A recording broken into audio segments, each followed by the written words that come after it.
What's up, everybody? Michael Silva here. The S&P 500 ended Tuesday down after notching a fresh bear market low.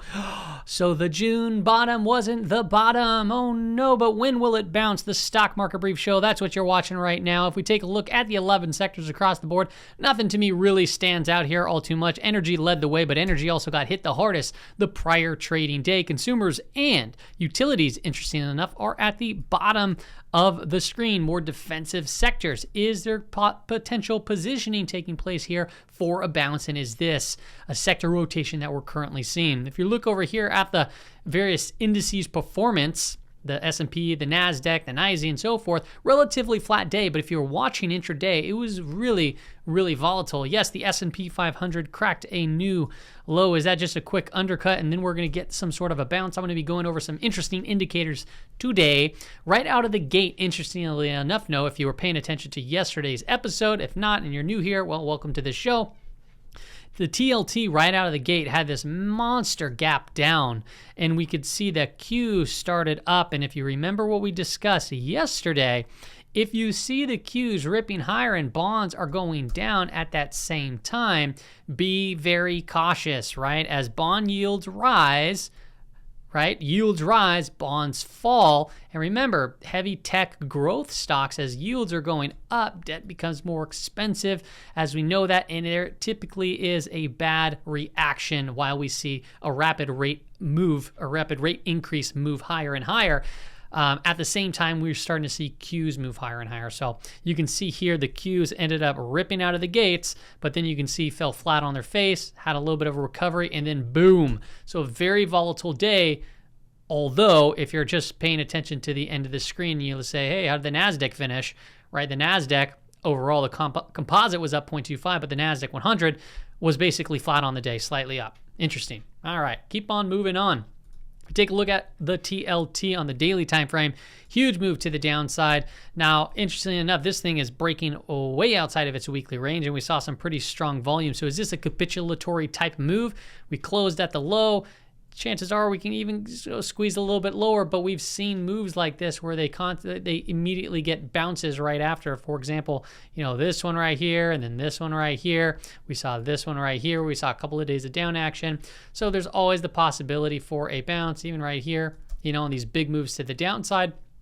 So we'll continue to watch it, but as it stands now, you'd be, it's a little dangerous to step into this just crazy price action on TLT. If you look at the TNX, this looks like it's going to be hitting 4% at some point here. This thing continues to just rip higher and higher. We closed at 3.9%. And this is also on the back of a dollar that continues to press higher and higher. If we take a look actually at the expected move for UUP, which is the bullish fund, almost tagged that upper weekly expected move, but have not yet. Also to note on the USD, you can see it's an inside trading day, so this could be just a consolidation for a potential breakdown or a potential consolidation break up. Remember, the markets move between expansion and then contraction. Expansion, then contraction, right? Then there's a bunch of different stock patterns to show you that. And I mean, some of them right here on the screen where we saw, strong move up, consolidated, strong move up, right? Contraction, strong move up, contraction, strong move, contraction, and so forth. Expansion right here. So we're going to get some sort of contraction at some point, and that could be in the form of a potential, flag. It could be in the form of, a bullish rectangle. It could be in the form of a, falling wedge. It could be all different sorts of ways that it could potentially play out, but we don't know exactly when that contraction will come. But if we're looking at the smaller time frame, we see a minor contraction as it stands right now, and you can see, as we talked about prior, this tight Bollinger Band now is expanding, right? Contraction, expansion, just like contraction, expansion here. So it's going to contract at some point, which could offer up relief, and that's where I'm getting at in the S&P 500. Let's continue on here to the Volatility Index. This is the VIX. We do have a subtle negative divergence forming right there.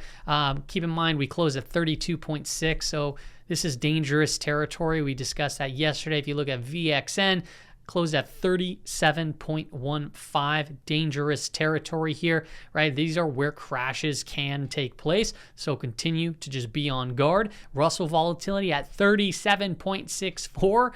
Holy moly, we had a high of 39.14, almost in the 40 region. This indicator right here is looking at back month and front month volatility. So the yellow line is back month ratio to front month. So we're looking at the, right here, CBO3 3-month, and then you could pair it with the volatility index. This is something I learned from a trader, Brandon Chapman, and this is just a really cool indicator to potentially look at overextensions. We talk about this on by looking at the backwardation, those 3-month backwardations, and then we discuss it, but here's a better way to visualize it. And you can see here towards the bottom, the yellow line is the ratio. The orange area, that is actually just the VIX. Okay, so if you look at the ratio, it's coming back down into this extended area, and you have the VIX that's firing off here. And when you get these expanded moves where you can see, right here, and then you have right here, you have right here, you have right here, and then you had right here, and you had that right there. And if you just go down and look, right, it has marked out sometimes temporary bottoms. Oops, well, right here would go right there, right here, and then right here too as well. We're kind of marked this bottom right over here. Then we saw a rally there shortly after, and then even right over here where you can see, we saw, consolidation and little pops right there before dropping lower. So I thought that was interesting. This could potentially mark, like we could be eventually coming close now to some sort of a, consolidation period or a market bounce. Another one to watch for is this one. You can see this hasn't updated fully yet. I'll share this on the Patreon group if it updates. Probably is done updating now, but unfortunately, this is, I'm recording and it might not be fully completed yet. So it's showing the 26th, but regardless, you can see that 5-period moving average has been creeping up. So if the put to call ratio sinks down a little bit or even picks back up, I've heard that it's back up to 1. So this could continue to rise. But if it starts turning back around like these areas over here, that has marked off short-term areas for bounces too as well. So when that updates, I'll share it on my Twitter and I'll share it in the Patreon group. This is where it's getting a little interesting looking from a breadth perspective. Very, very overextended here as the market continues to just get hit to the downside. And we've seen bounces from these areas. So what am I looking at? You can see on the S&P 500, 3.4% of the stocks are above their 50-day moving average, which is a very small amount, right? 11.4% of the stocks are above their 200-day, right? The Godfather moving average, the big one. And you can see there's only been a few times in the, past since 2013 that we've actually came into these low areas, and this is it visualized, right? That we've broken down through these low areas, and it has actually marked intermediate, short-term, and even long-term bottoms that we've seen in the past. So just understand that if you are, taking shorts down here, you just got to be able to withstand strong rallies, right? That's what that means. So if you're, I hear people say, no, I'm short, but they don't say like what percentage of their portfolio are short, right? So if they're 100% short in their entire portfolio and we get a rip in your face off rally, well, guess what? That's going to hurt them a lot. Now, if you're net 5% short because you're covering on the way down over here, well, then that's a big difference, right? Because then you can add to your shorts as the market bounces and you want to see the trend continue. And then also if you're, net long or want to add long, are you 100% long or are you just 10% long, 20% long? I'm going on a tangent there. Let's continue on NASDAQ 100. 3% of stocks, or other way to say it is 97% of the stocks are below the 50-day moving average in the NASDAQ 100. And over here, 8%, or you can say 92% of the stocks are below the 200-day moving average. And you can see also very extended areas. We don't really come down here all too frequently, especially the 200-day. Look at the last time we were at these levels was right here, and that actually produced a bounce in the markets. And the time before that was right here, basically at the 2018 to 2019 bottom. If we keep continuing on, just take a look at NIMO. This is Nisey McClellan Oscillator, breath, right? Getting still burnt to a crisp. And remember, this is where crashes happen. So it's like, yeah, maybe you want to put on a long position to potentially catch a bottom, but be very careful going 100% or leverage long, given the context of all of these charts. If we take a look at the advanced decline line, this is also reaching into overextended territory via the RSI. It's below that Bollinger Band, and we've seen previous times where we've get these RSIs, burnt to a crisp, and we've seen somewhat little pops, bounces from those levels. And even if you look at the advanced decline volume line, this is still continuing to be under that RSI right there in oversold conditions. And I highlighted in blue, you can see right here, the other previous times that has happened, that it's led to some stock market bounces. So are we going to get a little bit of a bounce, a little bit of relief, potentially offer up some new opportunities for shorts in the market? Let's continue on to the advanced decline line. Another way to look at it right here, right? We picked up a little bit today in the advanced decline line. We have a subtle positive divergence here. Still building out, right? So the price action continues to head lower. I'm using the SPY to show. I can show the New York Stock Exchange, or I can just show you the S&P 500 advanced decline line. It still has the same thing. You can look at it both ways. But yep, those are some positive divergences that are building. BPSPX charts, I'm not going to get too much into that because they're still burnt to a crisp. But look at this reading. It's 11.2% of the stocks in the S&P 500 are, based off of point and figure charts, are on buy signals. Last time we were at these low readings was right. What was that? Was right here. And now we're right there back again. And what did we see when we reached down to these levels at the June bottom? We saw a bounce, right? Well, we're testing that bottom, and a lot of people are going to be saying it's a double bottom. Well, we'll see if it's a double bottom, but time will tell. I'm not going to call for that. Pring bottom, Fisher continues to get thrashed to the downside too as well. The signal line is -30. We discussed that, but the 10-period moving average, which is what we want to wait for to cross for the real signal, is still above that -30 reading. When we get those readings down below the -30, when we get both of them down there, we've seen some nice call outs for the market bottoms. Summation index still well below zero, getting very extended from the parabolic SAR. I'd feel a lot more comfortable seeing this start to turn around, and then the parabolic SAR catch up to it, and then start flipping under for a potential trend in the change in trend. And you can see here we're still very, very extended levels in the Nyesi-McClellan oscillator, but it's the traditional calculation bringing it -354 there. Interestingly enough, on top of all of this, we got a Bitcoin buy signal on the Saylor to Schiff tool. I don't trust it, to be honest, but it is what it is. I got a buy signal. It's in a bear market. We saw a nice big rally today in Bitcoin, and it fully fell right on its face. But perhaps we do get a continued rally here in the near future. If not, whatever, then it is what it is. I'm going to get wiped out on the next sell signal, and I'll get out when the time is ready. I'll probably have my stop under 1750, just to give it a little room. And I don't want, to take a huge hit.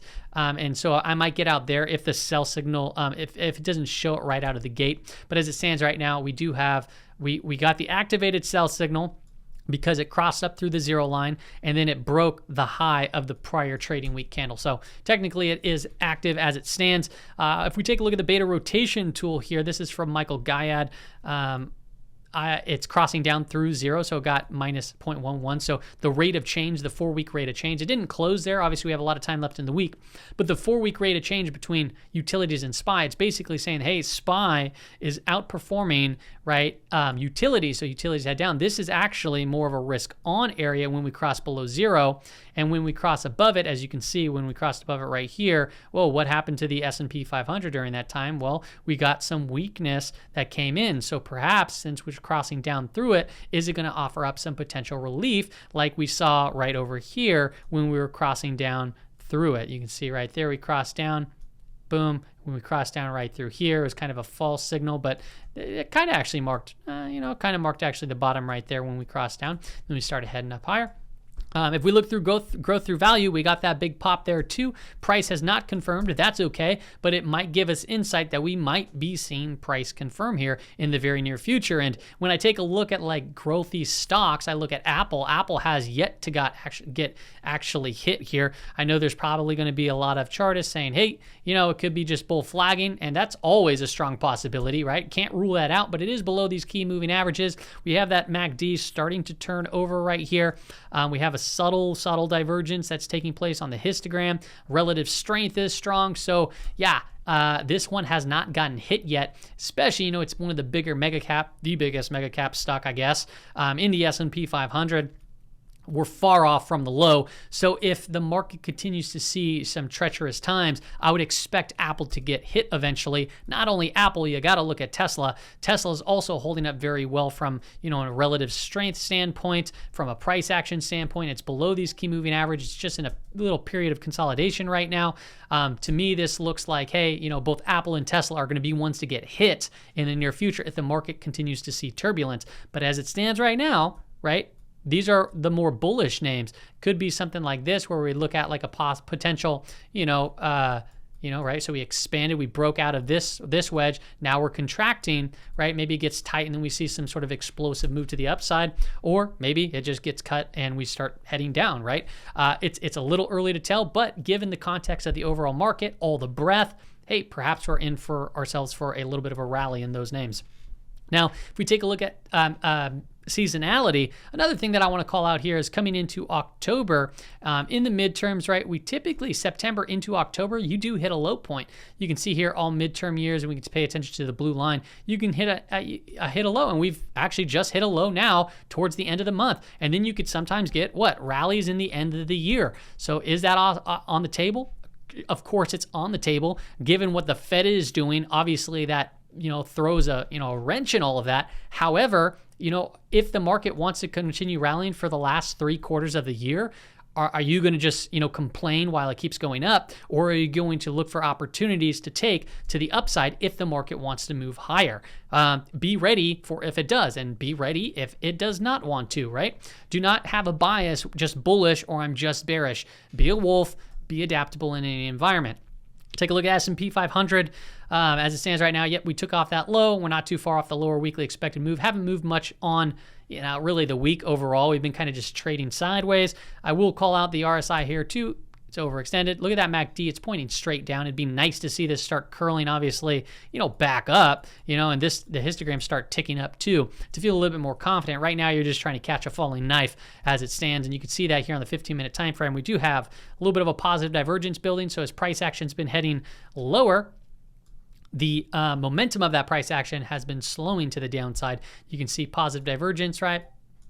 Price action's lower. Positive divergence in the RSI and the PMO. We're still below a declining 5-day moving average. So if we get a rally, boom, to 372.50, or hey, say to the gap fill 375, it's going to create a lot of excitement. But just understand the 5-day moving average is still declining, right? So yeah, you'd want to wait for potential setup, something like that to potentially happen, and things to take to set up. If you just look here at the 15-minute time frame, I mean, look what happened, right? Big rally was faded. Big rally was faded. Okay, so yeah, we are seeing some positive things overall take place from extended levels, but we still got to understand that got to be careful, right? Things will set up. You just got to be patient. If we take a look here at the anchored VWAPs, you can see here on the 15-minute time frame, we had the daily VWAP. It got above it, very slightly throughout the day, but then on the SPY, it struggled to really get there. This is the FOMC VWAP, 5-day moving average. You can see we're just not too far off the lower weekly expected move. We'll see if that tags it or if we'll come right back up into the declining 5-day moving average. And then this one right here is from the CPI, which hasn't been tested there for a while. If we take a look overall also at the Qs, have that positive divergence that's building here, positive divergence that's building here, declining 5-day moving average. I will point out here that one of the things that we talked about yesterday was watch for the FOMC. If we get above the daily VWAP of yesterday, which is not on the screen anymore, watch for the FOMC VWAP. And guess what? We tagged it right there out of the gates. And if you were ready for that, you would known to take some profits and or potentially reduce a position size, whatever the case may be. But as you can see, it held. We tried to get back above the daily VWAP. We were rejected. And this is during the time where bonds was what? The bond market was actually heading down. So that gave a good opportunity. If you were looking to short, that right there was just an amazing opportunity. I did not take it there, but I did trade it intraday on this big drop. I didn't trade the Qs, I traded IWM. It was actually one of the trades that I shared in the Patreon group. I don't typically do that, but somebody asked, hey, are you doing any intraday trades? And I said, sure. Yeah, I guess I'll share this one. If we take a look at IWM, potential wedge that's forming. Positive divergence, under a declining 5-day moving average. This, doesn't look all too bad, but remember, it's the same thing, right? Big rally, faded. Big rally, it was faded. Keep on pressing lower. We have a positive divergence. Could be setting up for a little bit of pop here in the near future, so be on the lookout for that. If you take a look at the IWM, overall we have a couple of VWAPs right above us, right? The FOMC VWAP. We have the CPI VWAP, that declining 5-day moving average. I didn't update this VWAP right here, but as you can see here, it could be potentially setting up for some sort of a rally. Just be careful, right? So this is what the conclusion is. Okay, let's just get into the conclusion. Okay. Everything is extended to the downside, okay? Everything. Pretty much everything from breadth indicators, sentiment indicators, price action, technical indicators. Everything is setting itself up for a monster rally. Now, what I want to caution, this is where crashes happen, and it feels like we've already been part of a crash. So if you are trying to tag the exact bottom, I want you to think about that a little bit differently as we talked about position sizing. What you do not want to do is put 100% of a position into trying to catch a bottom, and then you get hit a couple extra days, right? And then you get scared and we get a bounce, and then it comes back up to your break-even point, and then you're like, oh, I'll just get out of it. And then we continue to rip through that level, and then you're like, oh, I should have done that. And then you get too afraid to short, and then when we start heading down, like, okay, now I'll short, right? You do not want to be a chaser. So you need to be very tactical, and one way to do that is just being very, very precise on your positioning sizing, and maybe not worry as much about timing. It's specifically position sizing is going to be key here in times of high volatility. Hope those little notes help. Hope you got some insight. See you later.